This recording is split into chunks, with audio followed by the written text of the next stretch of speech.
I'm educational justice coach Lindsay Lyons, and here on the Time for Teachership podcast, we learn how to inspire educational innovation for racial and gender justice, design curricula grounded in student voice, and build capacity for shared leadership.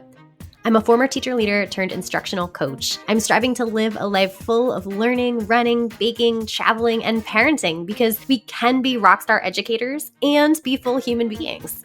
If you're a principal, assistant superintendent, curriculum director, instructional coach, or teacher who enjoys nerding out about co-created curriculum with students, I made this show for you. Here we go. Welcome to episode 194 of the Time for Teachership podcast. In this episode, we're talking about the concept of negative peace and positive peace. Surprisingly, when I searched my Spotify account, I could not find a podcast episode on these concepts. I'm sure it exists, but those terms did not flag anything. So I am certain this framework will be new to some folks, given that it's not even in the podcast space yet. Specifically, I want to share the spark for this episode first. So I was listening to Street Data Pod, which is one of my favorites. Street Data is one of my favorite educational books. It's awesome, very much centers student voice and student leadership. And so in that context of this podcast episode in which high school students were talking about and responding to comments from educators, from adults who were really feeling like, we don't want to, and even outside of the education space, we don't want students to be talking about hard things. We don't want high emotion topics like current events, politics, racism, any of these things that raise emotions with students, right? We shouldn't be talking about it. That's the sentiment they were responding to. And this one student, Harshan, had a beautiful answer. And I mean, he said, quote, "If you keep saying they're not ready, they never will be ready," right? Thinking about students here. He goes on to say, "I think that's a pretty dumb sentiment." I love kids. And then he goes on to say, really, adults are afraid of control, right? He's saying that they really want to feel that power, and they're, quote, "scared that people will actually break free of that mold that they're continuing to create." So, end quote. I think there's so much here that students are frustrated that adults don't believe in them to be able to have the conversations they're going to have. And in Harshan's comment, he really talked about how if we don't talk about it in school, like we don't talk about it. And I also want to add kind of this extra layer here, which I've talked about before on the podcast, which is students will find other spaces in which these topics are being talked about.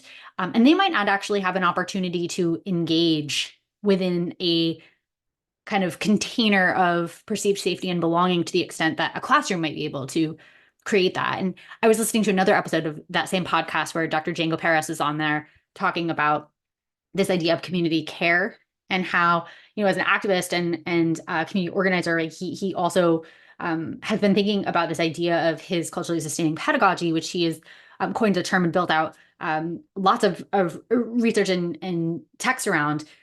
That really he's kind of seeing this culturally responsive pedagogy as a kind of element of community care. Like, are our pedagogical practices generating community care? And I'm kind of getting ahead of myself here because we'll talk about that today.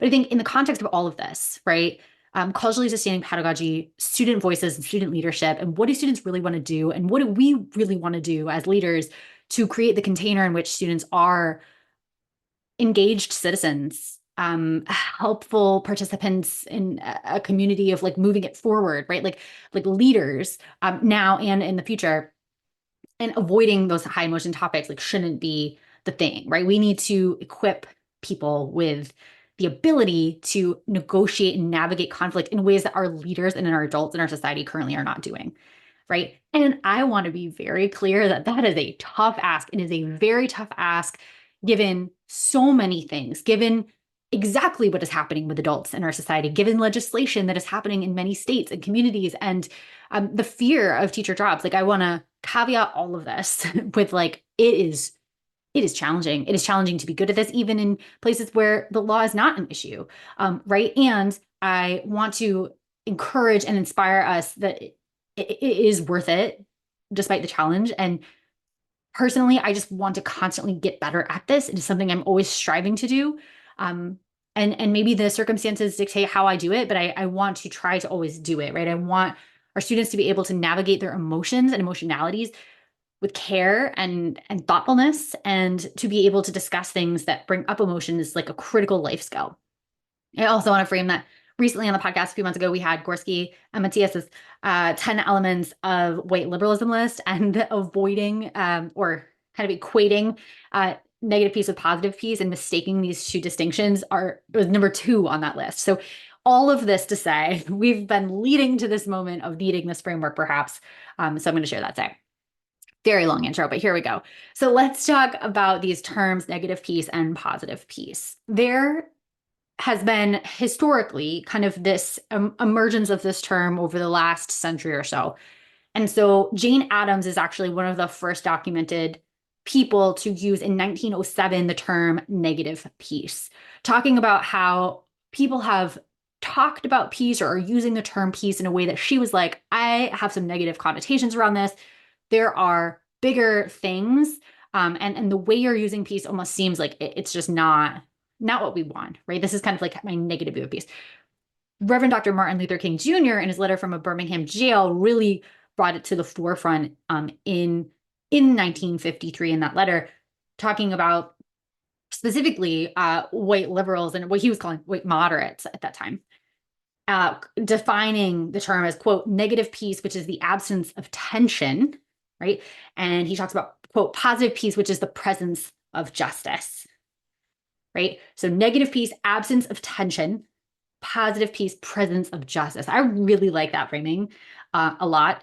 Johann Galtung, I hope I'm saying your name correctly, popularized this distinction next a little later, where he really developed it into a theory, right, of positive peace and negative being the absence of personal violence, and positive being the absence of structural violence. Right. So these two things came about, this distinction came about, published in 1969. So we have kind of this evolution over the course of the last, again, about century of this term.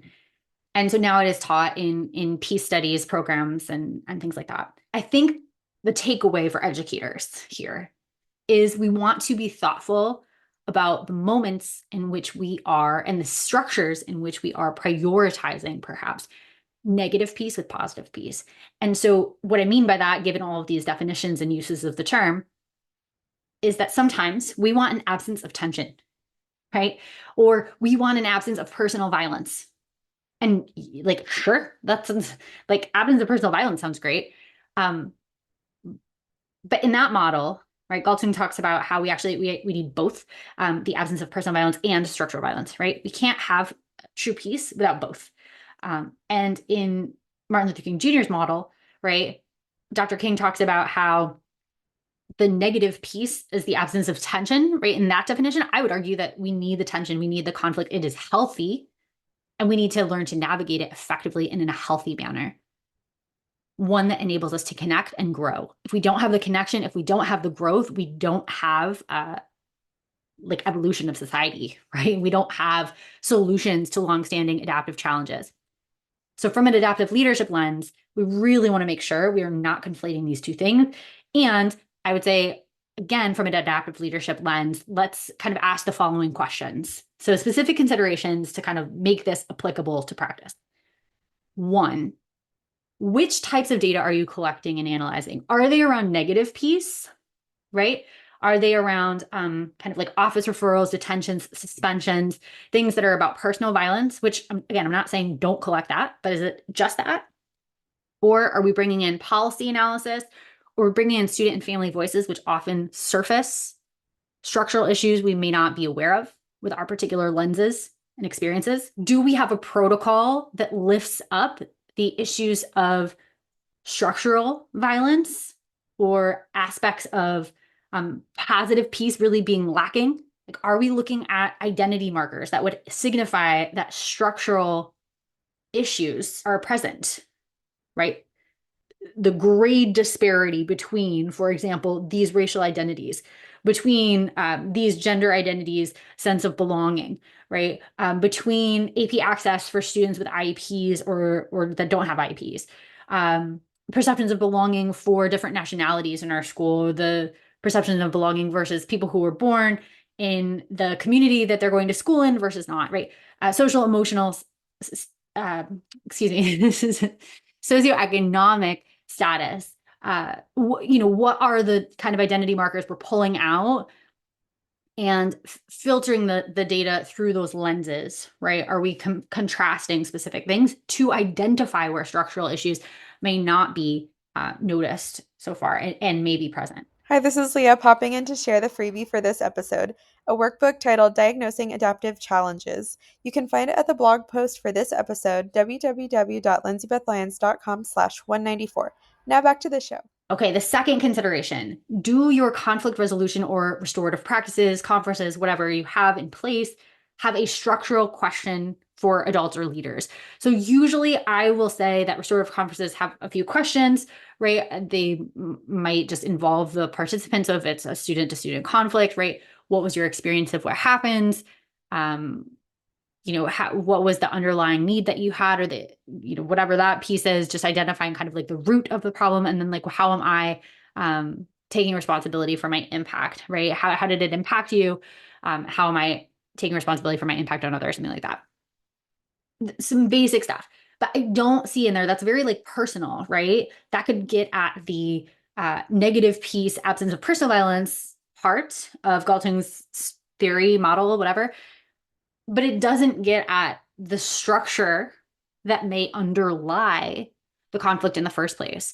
So if we have a trend of students, or even not a trend, but like some underlying thing that contributed to that problem, that maybe in student language, the way I usually frame the question is like, what underlying need were you missing, right? So I might say, well, I was very hungry, right? I was needing a basic like survival aspect. Like I was hungry. And so I got angry. And so I lashed out in a way that if I wasn't hungry, I might not have, right? That might be a way that a high school student responds to that question, for example. However, if we were looking structurally, if I as the leader, I don't need to hop into that conversation necessarily, but afterwards I say, wow, hey, I realize that you're hungry.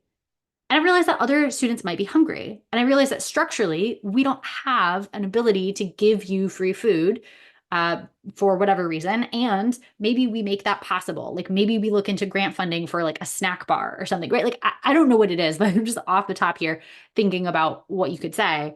I think there are often structural things that underlie interpersonal conflicts that we could identify as leaders, either looking at trends across these situations or in the moment that a restorative conference has finished. We note that on a form. Are there, we finished this thing. Are there structural pieces we want to identify or look into that could reduce the likelihood of something like this happening in the future? How do we structurally support? The third consideration that I would think about is, are our pedagogical practices generating that sense of community care that Dr. Django Paris is talking about? So what pedagogies are we employing? Are we infusing into our professional development, professional learning sessions, into our coaching? What are we modeling as leaders for teachers, right? What are those aspects of community care where everyone, right, under culturally sustaining pedagogies, under that umbrella, thinking about everyone experiencing belonging? How do we make sure all students and teachers are experiencing that and feeling cared for, feeling like they are valued? And how do we do that? Because if we are not doing that, we don't have positive peace, right? We might not see, for example, or witness experience, we might not have an outpouring of students complaining, right? Negative peace, right? Absence of tension in MLK's definition. But we might have an absence of positive peace because we haven't created the space for students to be able to say the thing that they need, right? So I've thought about other kind of student voice frameworks as well. Mitra and Gross coming up with their turbulence theory applied to Mitra's student voice pyramid I've talked about before on the podcast, where when we have students respond to a survey saying there's a problem, but then we don't actually address it and we don't work with them to fix it, we actually have increased turbulence. We have increased tension that builds because we invited the ideas and we didn't do anything with them. We didn't partner with students. We didn't support their agency in co-constructing a solution, right? So are we engaging in practices that truly enable students to feel like they belong, they are cared for, they are loved, and they have a true like voice that will be respected and listened to and actioned on, right? That they have true agency in the co-creation of their learning experience. I think the big next one, right, the fourth consideration is, where are we silent on issues that matter? Or where are we avoiding raising issues that matter? Where are we placing ourselves in the context of the white moderate from Dr. King's letter? So again, just want to bring back Dr. King's words here.